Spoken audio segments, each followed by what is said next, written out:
Gosta de estar bem informado? Apenas por tempo limitado temos uma oferta especial. Todos os conteúdos Observador com 52% de desconto.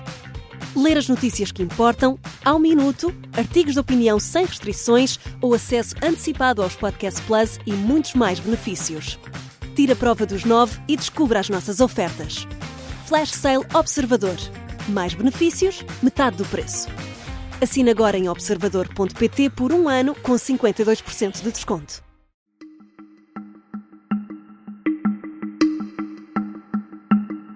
Esta é a história do dia da Rádio Observador.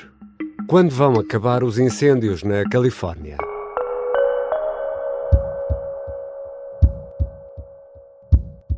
We've got 3 days of red flag warnings. Part of that is a particularly dangerous situation red flag warning. Now, that's something that usually gets issued every 5 to 10 years. We've had 4 now of these PDS red flag warnings this year alone. No Good Morning America, da ABC, é reforçado o aviso para vento forte, muito forte, uma situação de alerta vermelho, algo que ocorre a cada 5 ou 10 anos, mas desde o início deste ano já foram registados 4 alertas vermelhos. Vento que alimenta os incêndios devastadores. A situação na Califórnia continua muito complicada, com mais de 160 km² de área ardida, o equivalente a mais do que 1,5 vezes o Conselho de Lisboa. Mais de 25 mortos, um número com tendência para aumentar, dezenas de desaparecidos, milhares de deslocados e desalojados e milhões, muitos milhões de prejuízos. Quando poderá, afinal, este fogo ceder? É a grande pergunta que temos para o climatologista Carlos da Câmara, professor na Faculdade de Ciências da Universidade de Lisboa. Eu sou Ricardo Conceição e esta é a história do dia de terça-feira, 14 de janeiro.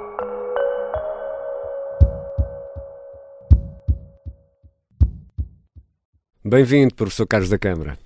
Com todo o gosto, cá estou mais uma vez para falar para a história do dia. Exatamente, obrigado, professor. Só para nos situarmos, na Califórnia, nesta altura, estamos no inverno.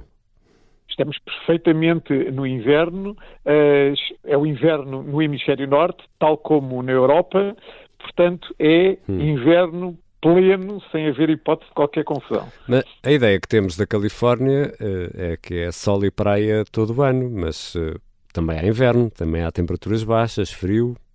Claro, a Califórnia tem aquilo que se chama um clima mediterrâneo e que no fundo é um bocadinho parecido com o nosso. Se eu olhar para o ciclo da temperatura, as temperaturas oscilam nos meses de inverno, portanto, dezembro, janeiro, fevereiro, nunca vão abaixo dos 10 graus em média, não é? Média climatológica de 30 anos, e depois quando se chega ao verão, portanto, lá para julho, agosto, também nunca sobem acima dos 25 graus. Portanto, no fundo, é um clima ameno. Por outro lado, há também um ciclo da precipitação muito pronunciado, com precipitações mais abundantes nos meses também de dezembro, janeiro, fevereiro, que andam aí, não excedem os 100 milímetros, andam por aí pelos 90, talvez, um número dessa ordem, e depois quase que desaparecem no verão, um pouco como em Portugal. Portanto, no fundo, este regime da precipitação é um bocadinho aquilo que favorece os grandes incêndios, não é? Porque há precipitação que leva, durante o inverno, primavera, que leva ao desenvolvimento de vegetação, e depois a seguir há uma seca, não é? Que faz com que haja biomassa estressada. Mas o que é interessante aqui é perceber que houve incêndios em pleno inverno. Exatamente. Em Portugal também acontece, atenção. Exatamente, sim. Mas algo que os incêndios por cá nos ensinaram é a chamada regra dos 30. Quando temos mais de 30 graus, menos de 30% de umidade e ventos a mais de 30 km por hora, sabemos que temos aqui condições favoráveis à ocorrência de incêndios. Na Califórnia, aqui neste caso específico, não tivemos esta regra dos 30, ou tivemos? No fundo é como em Portugal. Quando eu tenho incêndios, por exemplo, em fevereiro, março, que como sabe é uma época em que também há incêndios em Portugal, também aí é normalmente a regra dos 2,30, se quiser, que é normalmente eu ter baixa umidade, não é? que é o que aconteceu na Califórnia, né? Portanto, a umidade estava baixíssima, e ter ventos muito intensos, que também foi aquilo que aconteceu na Califórnia. Portanto, o que acontece é que só estes dois fatores, sobretudo associados a uma seca, é que é preciso não esquecer que a Califórnia, na parte sul da Califórnia, não chove praticamente desde outubro. E, portanto, nós tínhamos uma vegetação muito estressada. Portanto, vegetação muito estressada com ventos secos e muito fortes é uma combinação letal. Portanto, nem precisa de temperatura elevada para originar isto a que estamos a assistir. E há alguma ideia do que poderá estar na origem destes incêndios? No fundo, quer dizer, sabe-se que cada um deles teve uma ignição, discute-se a ignição poderá ter tido origem elétrica, não é? Portanto, na rede de transporte de eletricidade, que os ventos tenham feito fios tocarem-se, de que saíam algumas faúlhas, ou ter sido um fogo negligente, ou até eventualmente ter sido mesmo criminoso, não é? Mas o que eu acho que é importante aqui perceber-se é que isso é uma questão que é relevante do ponto de vista, digamos, criminal, claro, até do ponto de vista de responsabilização, mas o problema não está aí. O problema está em como é que se explica que uma ignição ou duas ignições possam ter levado a um incêndio desta magnitude. Como dizia, de resto, o Stephen Pine para o Los Angeles Times ontem ou anteontem, ele dizia, no fundo, quando ardeu praticamente Chicago inteiro e que se falava no mito da vaca, da senhora não sei quantas, não é, que tinha derrubado uma candeia e foi aí que começou o incêndio, não é isso que é importante. O problema é porque é que um incêndio provocado por uma vaca deu cabo de grande parte de uma cidade, não é? Aqui é um bocadinho o mesmo problema, é porque é que estas condições meteorológicas e uma ignição levam a um desastre de proporções inacreditáveis. Eu já quero falar consigo também sobre a questão da vegetação e, no fundo, da biomassa que está disponível para arder e do ordenamento do território. Antes queria tentar perceber consigo, porque é professor universitário, climatologista, a importância dos ventos de Santa Ana. Que ventos são estes, professor? Ora bem, estes ventos são ventos usuais, portanto são conhecidos há muito tempo, não é? Há centenas de anos, não é? O que há de extraordinário aqui é que não costumam ter esta intensidade em janeiro. Mas estes ventos, como é que se originam? No interior da Califórnia há uma região alta e plana e bastante desértica, que no inverno, portanto, e quando eu digo inverno, pode ser final do outono, em outubro, novembro, fica bastante fria e normalmente cria-se aí um centro de altas pressões. E então o que acontece é que, como se trata de um sítio muito frio, o ar que aí está é bastante frio. O que acontece é que, como há um centro de altas pressões, esse ar sai dessa região na direção da costa e, por gravidade, porque ele é frio, é mais denso, começa a descer pela encosta. Quando desce pela encosta, ele vai se tornando mais seco por compressão. Porquê? Porque quando o ar desce, a pressão aumenta, portanto, tal e qual como num pneu de bicicleta, vai aumentar a sua temperatura. Quando eu digo aumentar a sua temperatura, evidentemente em termos relativos, mas sobretudo vai se tornar extremamente seco. E acelera por gravidade, não é? Portanto, no fim de contas, ele desce mesmo, não é? Portanto, pela encosta, atingindo velocidades enormes. Ora bem, estes ventos sempre existiram e sempre estiveram na origem de incêndios. O problema aqui é que foi fora da época, por um lado, e por outro lado, conjugou-se com uma vegetação extremamente estressada. Ao mesmo tempo, uma vegetação muito abundante. E porquê? E aí entram, por exemplo, as alterações climáticas. É que as alterações climáticas estão ligadas à existência de maior energia na atmosfera, exatamente por causa dos gases com efeito de estufa. E, por outro lado, a uma maior quantidade de vapor de água. Este ano, 2024, bateu o recorde de quantidade de vapor de água armazenado, porque se a atmosfera está mais quente, tem capacidade de armazenar mais vapor de água. Então o que é que vai acontecer? Vamos ter um ciclo da água muitíssimo mais extremo, com, digamos, secas mais secas, se passa o pleonasmo, e precipitações mais intensas. Ora, isto o que é que acontece? É preciso lembrarmos que há 2 anos e o ano passado a Califórnia teve cheias. Portanto, o que acontece é que havia mais biomassa que, entretanto, foi estressada por uma seca bastante grave. Portanto, no fundo, lá está, tínhamos muita biomassa seca, conjugado com ventos de grande velocidade e com ar muito seco, para efeitos de uma ignição se desenvolver espetacularmente, é o que é preciso do ponto de vista meteorológico. Já voltamos à conversa com o climatologista Carlos da Câmara, professor da Faculdade de Ciências da Universidade de Lisboa. E afinal, quando será possível controlar estes incêndios?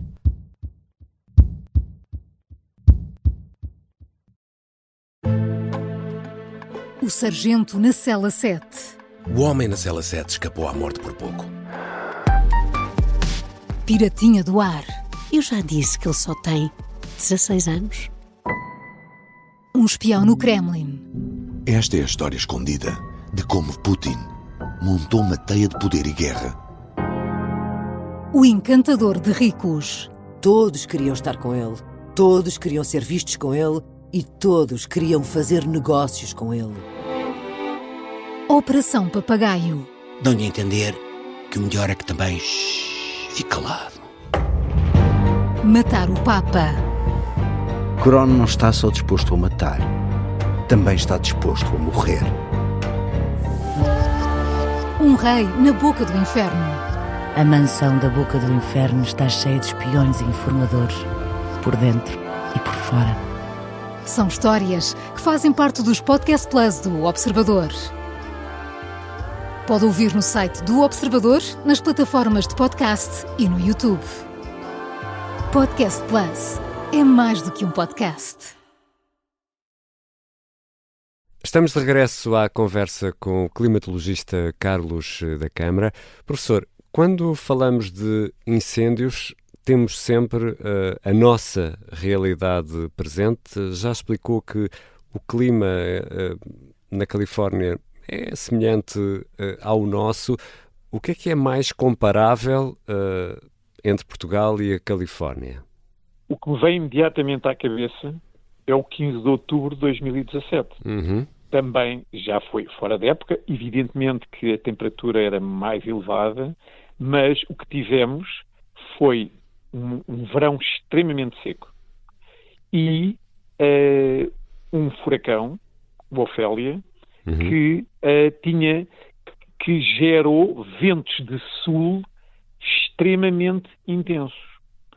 Portanto, tivemos, no fundo, ventos invulgares para a época, com uma direção completamente invulgar, que era de sul, o que fez com que grandes manchas florestadas, como as de Leiria e de Aveiro, que têm uma direção sul-norte, tivessem expostas a ter incêndios de uma magnitude muitíssimo grande. Mais ainda, se olharmos para as manchas, foram centenas de quilómetros consecutivos de área queimada.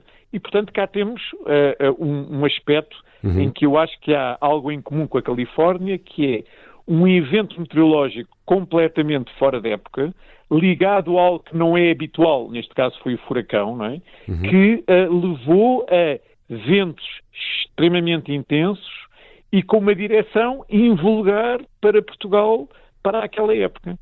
Portanto, no fundo, temos algo muito parecido. E uma vegetação também estressada por exposição a um longo período de seca. O professor Carlos da Câmara é climatologista, não é bombeiro, mas deixe-me fazer-lhe esta pergunta. A forma como se combatem os incêndios na Califórnia é muito diferente da nossa? Como deve calcular, eu tenho tido alguns contactos e é extremamente interessante o que tem vindo, não é? Portanto, das discussões.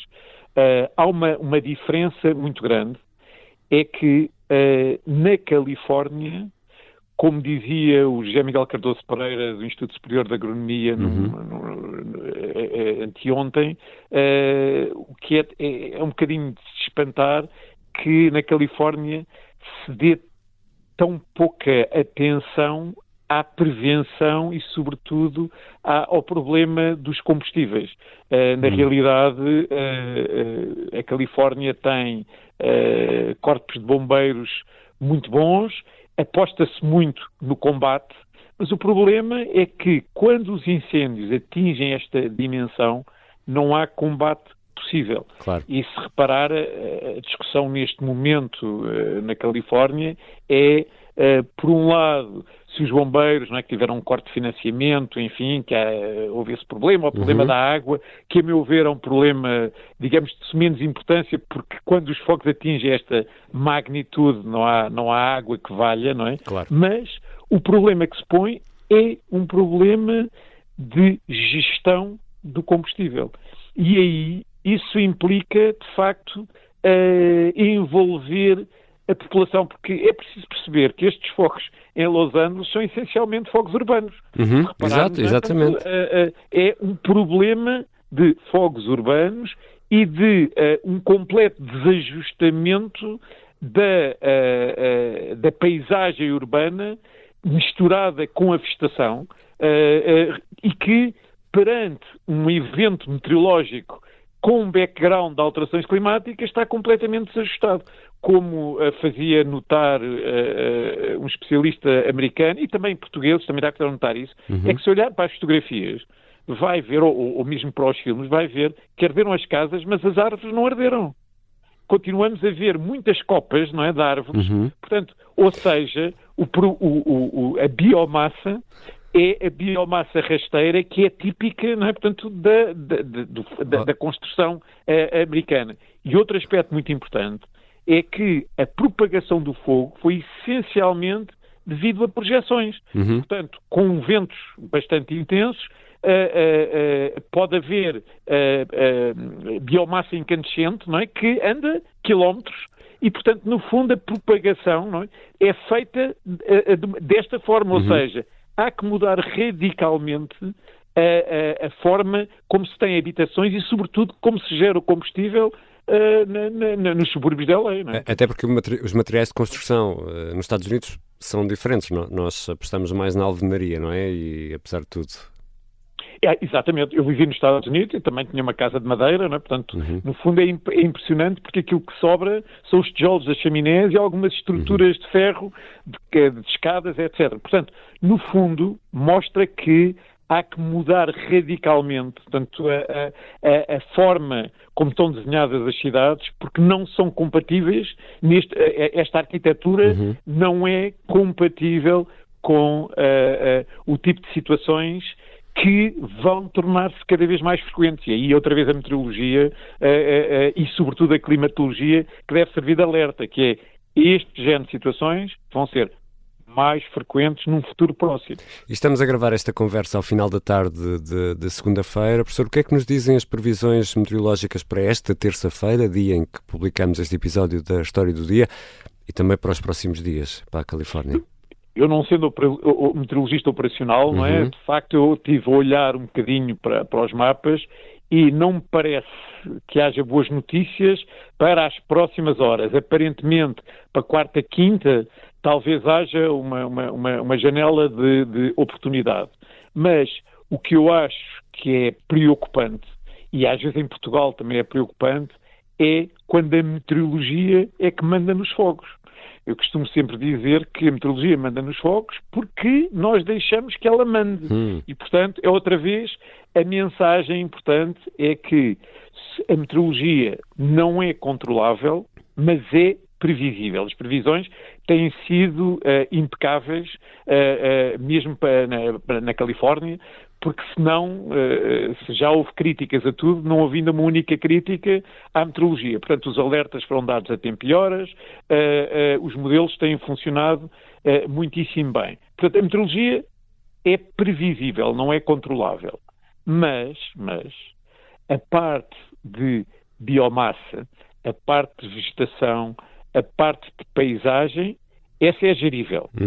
E, sobretudo, a parte humana, que é outra componente, não é? Porque quase certamente, direta ou indiretamente, as ignições tiveram a ver com atividades humanas, essa é educável. E, portanto, nós temos que olhar para as duas vertentes, a que é gerível e a que é educável, porque é a única maneira de poder fazer frente a fenómenos desta natureza que tenho a certeza absoluta que vão ser replicados no futuro próximo. Portanto, perante esse quadro, diria que é imprevisível quando é que poderá este fogo começar a ceder ou mesmo ser extinto. Não conseguimos ainda nesta altura ter uma previsão, professor?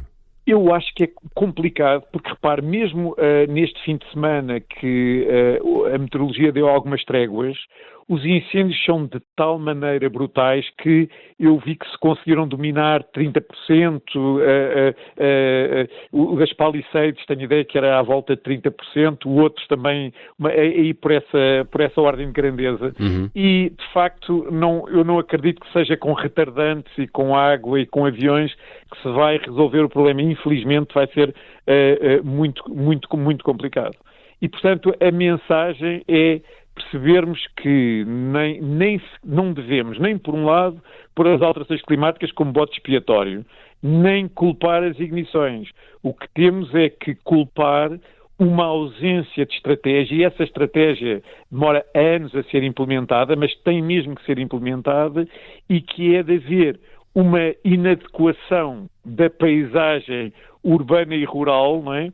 Para lidar com este tipo de eventos meteorológicos e, portanto, há que fazermos uma mudança radical. Isso aplica-se à Califórnia e aplica-se a Portugal, não é? Porque em Portugal também já se começou a perceber, e talvez estejamos um pouco mais adiantados, que a chave do problema está na prevenção.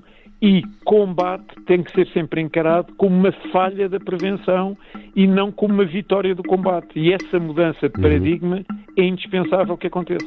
Obrigado, professor Carlos da Câmara. Foi um gosto.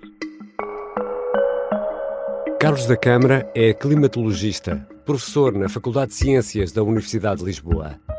Esta foi a História do Dia. A sonoplastia é do Bernardo Almeida, a música do genérico do João Ribeiro. Eu sou o Ricardo Conceição. Até amanhã.